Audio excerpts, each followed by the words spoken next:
o cuidado que ela tem por essas mulheres que estão em volta dela. Porque tem coisa que eu pego assim, irmão, e eu guardo dentro de mim. E ela falou: a irmã Sarita vai estar levando a palavra. Vamos lá estar junto, ajudando ela. E isso, irmãos, é bonito de se ver. E ela veio, contou com muitos, mas muitos não vieram. Mas ela está aqui juntamente com a Sarita nesta manhã. Glória a Jesus. Senhor Deus Pai, Todo-Poderoso, aqui está a tua filha, irmã, Senhor. Quero entregar ela nas tuas mãos, Pai. Eu sei, Pai, que tu já preparou todo, Senhor. Usa nesta manhã a tua filha como canal. Que nós possamos abrir nossos corações e receber, Senhor, que tu queres que fala conosco, Pai. Que ela venha falar aquilo que tu queres, não que ela quer, Senhor. Seja com ela, abençoando e guardando. É isso que eu te peço e já te agradeço em nome de Jesus. Amém. Glória a Deus.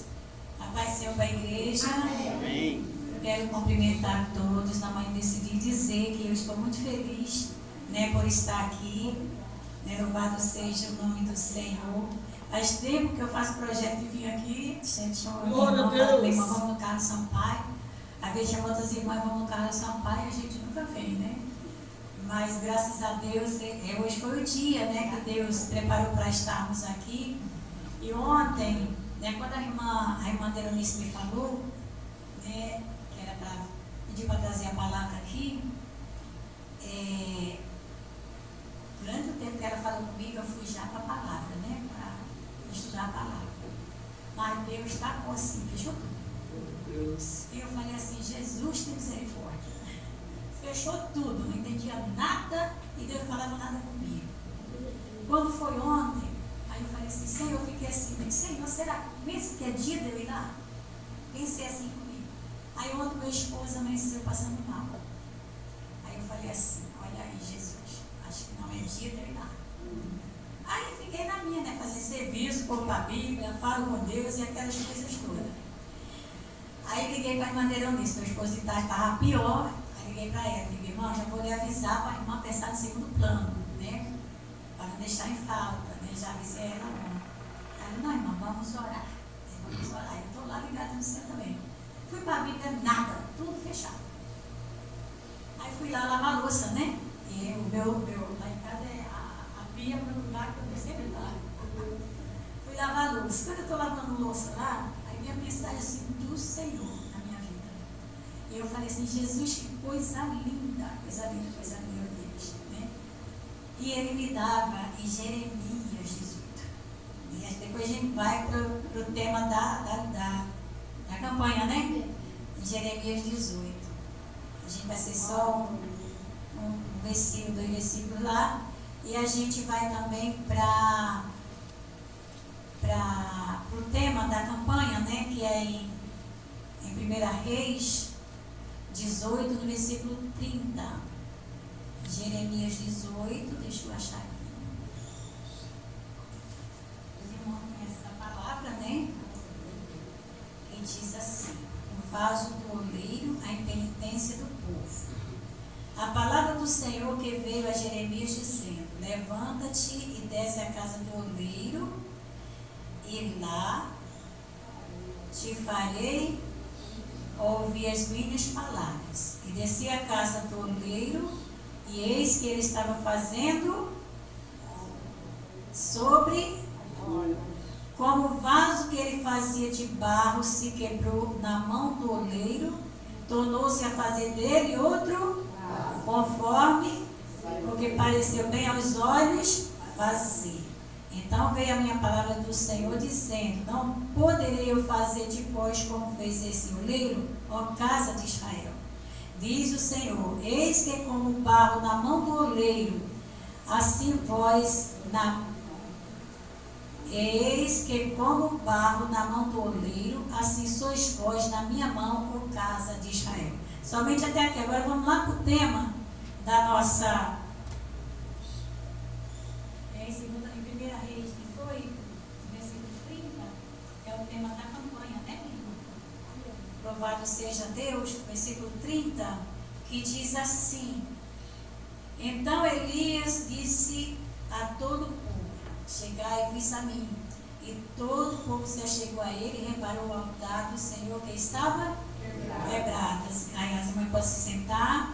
E eu quero dizer para os irmãos que eu quero agradecer a irmã Nice pelo convite, agradecer a irmã Deise por esse carinho todo especial. Louvado seja o nome do Senhor. Ao pastor José Francisco, que é uma bênção na minha vida. Louvado seja Deus. Eu oro por todos os pastores, mas o pastor José Francisco está primeiro na lista. Amém. Glória. Eu não sei porquê, né? O pastor Paulo, que já foi daqui, era assim também. A gente tem aquela coisa de estar sempre ocupado em orar. O pastor Paulo era o primeiro da lista, né? O pastor Paulo que deu um impulso aqui nessa obra, nessa igreja, né? Deus escolheu, levou para o seio do Senhor. Né? E o pastor José Francisco, eu acho que é o mistério de Deus, né? Eu agradeço muito a Deus. Irmãs, eu quero dizer para as irmãs que eu não sou pregador, eu vou falar o que Deus, né, colocou aqui no meu coração falar.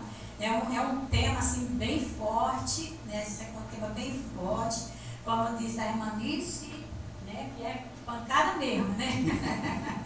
Mas Deus sabe como, né? Ele corrigiu o seu povo e Deus sabe como falar. Então o que a gente vê aqui é Elias, né? Ele confrontando o povo, né? Confrontando os profetas de Baal. Esse confronto de Elias, né? Esse confronto de Elias, na verdade ali, aquele povo aqueles profetas, eles não estavam confrontando Elias, eles estavam confrontando o próprio Deus, né? E a gente vê que Jezabel era uma rainha, que ela se casou com o rei Acabe, era a rainha fenícia, né? Que ela se casou com o rei Acabe. E tem alguns historiadores que dizem que a Jezabel era a própria encarnação do diabo. De tão ruim que era ela. Era uma mulher sanguinária, vingativa, e além de tudo, ela era uma mulher idólatra, que não respeitava o Deus de Israel. Né? Ela estava em Israel, porque Acabe era rei de Israel. Ela estava em Israel, mas ela aceitava o rei de Israel como Deus dela. Né? O que é que ela fazia? Ela tinha raiva dos profetas, porque profecia às vezes é confronto, né? E naquela época, os profetas, eles confrontavam aquelas pessoas que não falavam a mesma língua. Deus mandava falar, e eles tinham que falar, doesse ou deixasse de doer. Era assim que Deus chamava, né? Deus chamou Jeremias e ele mandou para falar com o povo rebelde de Israel. Né? Ele chamou Ezequiel para falar com o povo rebelde de Israel. Todos os profetas tinham uma mensagem, mas a mensagem era de confronto mesmo. E o cenário que Elias apareceu na Bíblia foi esse, né? Foi um cenário que era envolvido em tudo que não prestava, né? Porque o povo, quando se afasta de Deus, a tendência é só se envolver com coisas que não prestam. Mas esse povo aí, eles já vinham de uma linhagem de idolatria, né? Porque eles já eram idólatras, né? A Jezabel, ela tinha muitos profetas que andavam com ela e todos eles adoravam Baal. E esse demônio chamado Baal, eles eram idolatrados. Como a gente vê hoje nos dias atuais, pessoas que idolatram, né? Os ídolos, né? As pessoas que fazem suas imagens de escultura e vão adorar aquilo como se fosse o próprio Deus. Né? Lá chegaram até a ser pior, porque eles sacrificavam crianças, eles matavam pessoas, né? E faziam o seu sacrifício oferecendo a Baal. Né? A gente olhando para a situação de Israel naquela época, era de total devastação, porque aquilo não estava agradando os olhos do Senhor. Né? A Jezabel era prepotente e ela era autoritária. Né? A gente vê que quando Acabe, né, soube que ela matou os profetas do Senhor, Acabe ficou atemorizado, né? Ele ficou atemorizado, porque ela era uma mulher sanguinária. E a gente vê que o homem, quando ele tem autoridade sobre a mulher vai andar em submissão. Né? Ela vai ser submissa ao seu próprio marido. Mas ela não queria ser submissa ao marido e pior a Deus. Né? Porque ela não queria se envolver com o Deus de Israel. Ela queria que o Deus de Israel comandasse o povo de Israel, o povo escolhido por Deus. Então a gente vai vendo assim a história, e quando Elias surgiu no cenário, foi nesse cenário devastador, né? E a gente olhando para esse cenário, de tanta prepotência de Jezabel, de tanto poder que ela tinha, e o marido dela em contrapartida, ele deixava ela tomar o comando de tudo. porque a gente olhando para a história de Acabe, ele veio da linhagem de Davi, né? Da linhagem de Davi. O que é que aconteceu com Davi? Né? Eu vinha meditando no caminho. Acabe vinha da linhagem de Davi. Davi foi um rei que se deixou dominar pelas mulheres, né, pastor? Deixou dominar pelas mulheres. A sucessão de Davi foi Salomão que fez a mesma coisa, né? A diferença de Davi para Salomão é que Davi se arrependeu do seu pecado, né? Daquelas coisas que ele fazia, se voltou para Deus, teve tempo de se voltar para Deus, né? E a sucessão veio, né? E Acabe, ele veio dessa linhagem de Davi. E ele era aquele homem que ele era omisso, era um rei omisso. E ele deixava, eu vendo, né? A mulher era sanguinária, ela não queria nem saber, ela queria ter autoridade total em tudo. E ele se omitia, né? Ele não tomou como rei, ele tinha que tomar a frente de tudo, mas ele deixava ela no comando. Porque ela era uma mulher muito má, muito má, muito má. E a gente entende assim, que quando o demônio vem, a gente sabe que o demônio ele quer ser dono de tudo, só que não é, né? O demônio ele quer mandar em tudo, mas ele não manda, porque quem tem a igreja de Deus, ele tem um dono, ela tem um dono, ele comanda, ele está no controle de tudo, porque o diabo só vai até onde Deus permitir. E na nossa vida, irmão, na nossa vida, eu vinha pensando no caminho do Senhor, quando mais a gente baixar a cabeça para o diabo, mais ele acha que venceu, né? Aqui a gente vê o confronto de Elias com os profetas de Baal, eram os profetas de Jezabel, né? Quer dizer, Deus mandou Elias. Qual é a história que a Bíblia conta de Elias? Só que a gente sabe que era um tisbita que morava na cidade de Gibeade só. A gente não conhece o pai nem mãe de Elias. A Bíblia não conta. Ele surgiu no cenário. Por quê?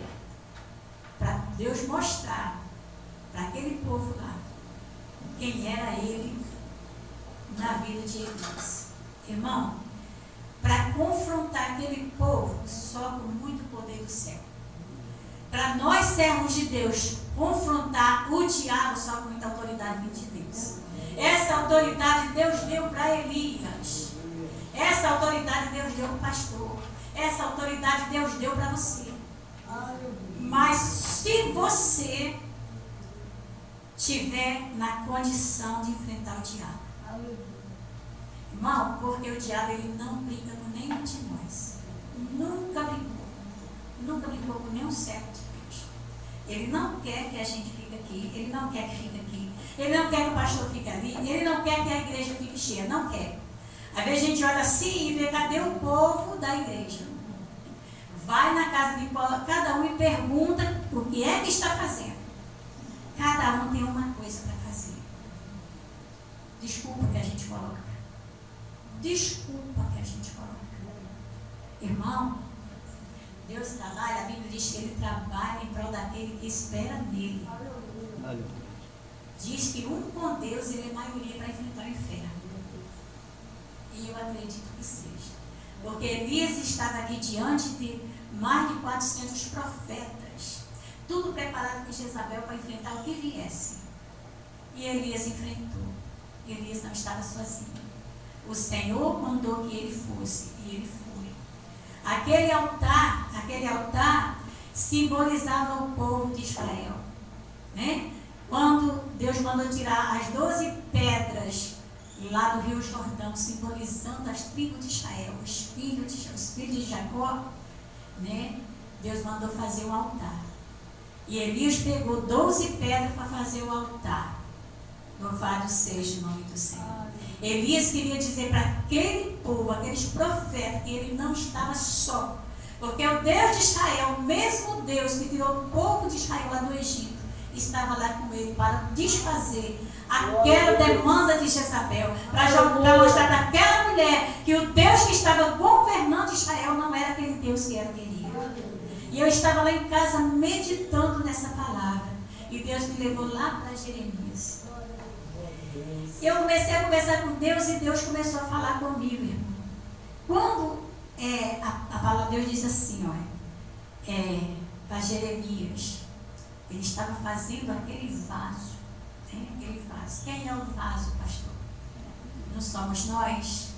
Nós somos o vaso na mão do oleiro. O nosso dono é Deus. Quem nos molda é Deus. Quem nos chamou das trevas e trouxe para a maravilhosa luz foi Deus. Ele nos trouxe tudo imperfeito, mas Ele foi nos lapidando. A cada dia o Senhor vai nos lapidando. A cada dia Deus vai trabalhando em nós. A cada dia Ele vai aperfeiçoando o vaso. E muitas vezes esse vaso ele é quebrado, conforme aquele vaso que estava na mão de Elias. E eu pergunto assim, como é que um vaso é quebrado? Como é que um altar é quebrado? Tem muitas formas de um altar se quebrar. Tem muitas formas de um vaso se quebrar. Outro dia eu estava vendo falando com uma certa irmã sobre essa palavra. E a Bíblia diz que aquele vaso estava sendo feito com muita perfeição, na mão do Deus que estava moldando o vaso. E aquele vaso se quebrou. Às vezes o vaso nem precisa se quebrar. Se a areia, a terra que está sendo feito o vaso, tiver um grãozinho de areia lá dentro, há uma imperfeição.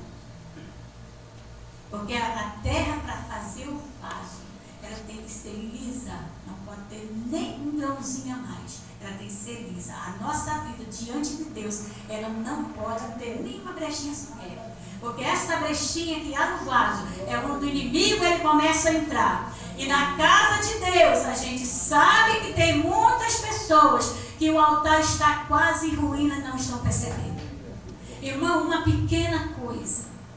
Às vezes a gente desobedece aqui, a gente desobedece ali, e há uma ruptura no vaso. Há um buraquinho no vaso, que às vezes a gente nem está percebendo. É mais fácil olhar para o erro do meu irmão do que olhar para o meu próprio erro. Deus, Ele fala na sua palavra, examine-se a si mesmo. Lá em 1 Coríntios 11, 28 diz, examine-se, pois o homem a si mesmo, para poder participar do corpo de Jesus.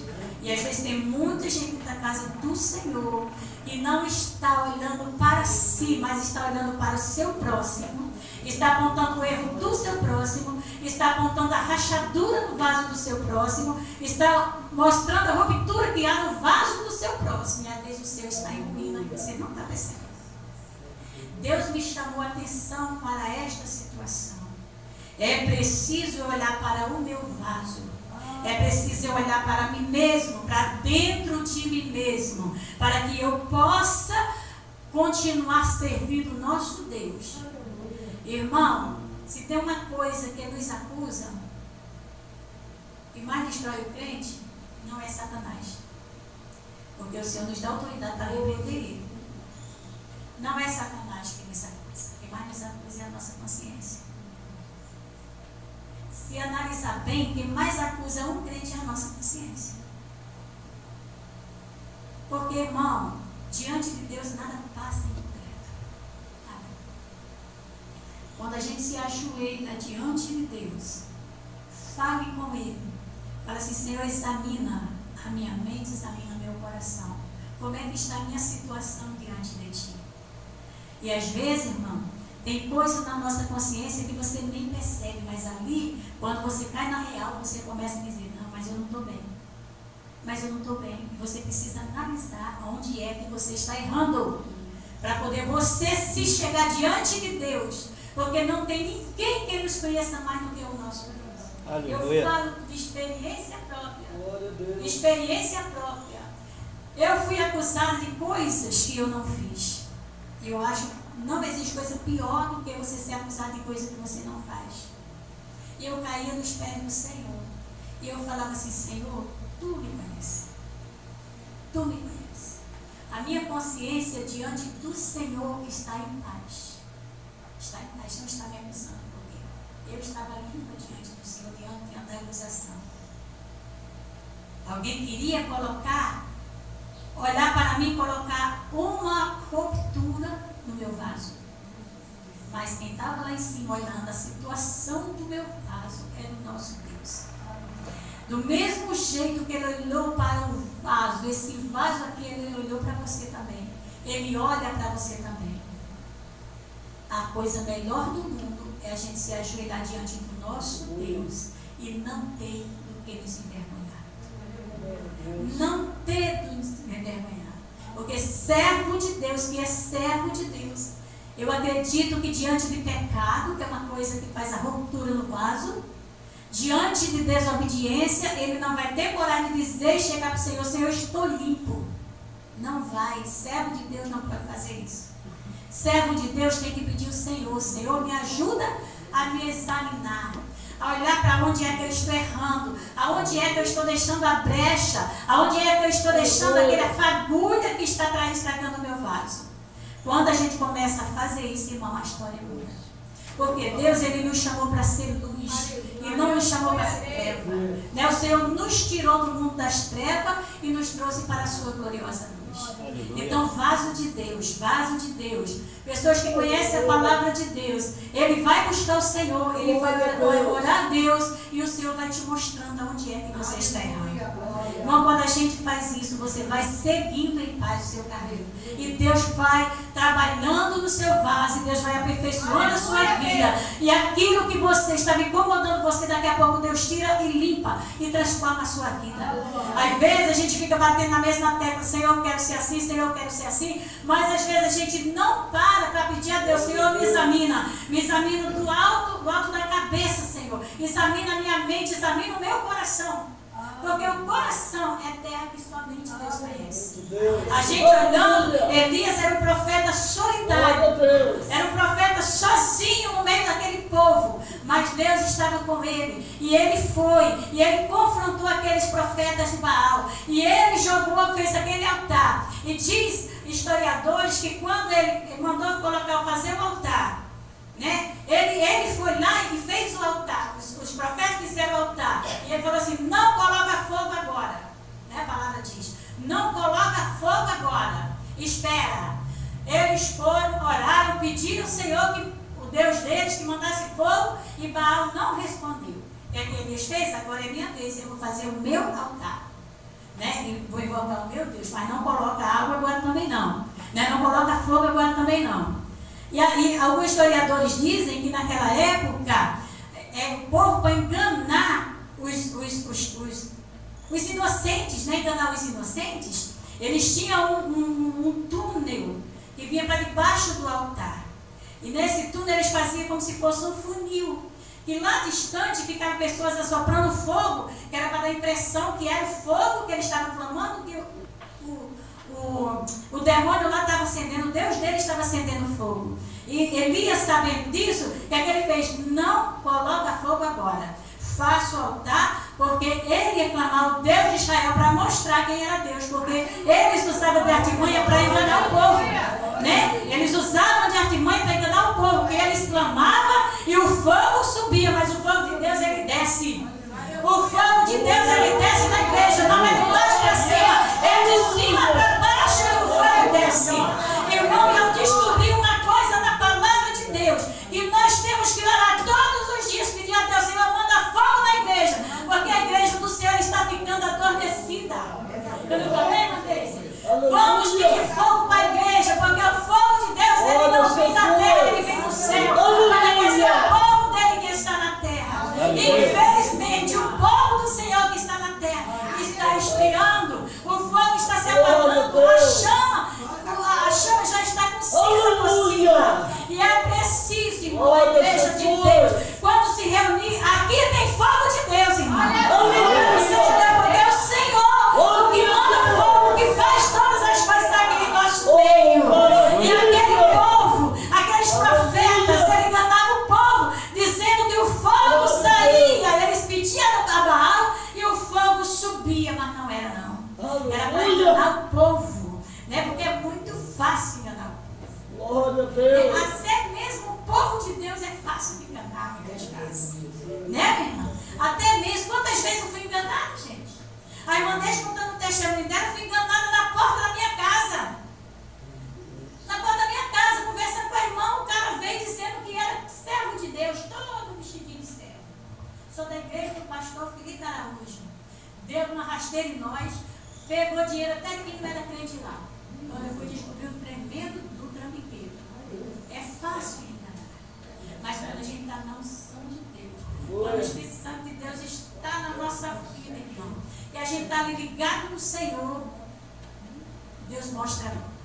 Nesse dia eu vou falar uma coisa para as irmãs. Eu não sei se foi Deus me dando experiência, porque eu sou muito besta, qualquer choro, eu já estava tirando dinheiro para dar, né? E eu não sei o que aconteceu, só sei que a gente deu. Até quem não era crente ajudou o danado do homem. Irmão, quando a gente está ali, olha, a tocha está avivada em nós. O diabo ele pode até se aproximar, mas quando ele chega, olha o fogo em volta. Olha o fogaréu em volta. Olha o fogo aceso. Olha a chama acesa. Aleluia. E o diabo diz com esse crente, eu não posso. Porque ele tem fogo de Deus. E a igreja do Senhor, irmão, é uma coisa absurda. Absurda. A igreja de Deus, ela... Olha, tem hora que eu fico assim, Jesus. Glória a Deus. Glória a Jesus, tem misericórdia. Chega, dói na alma.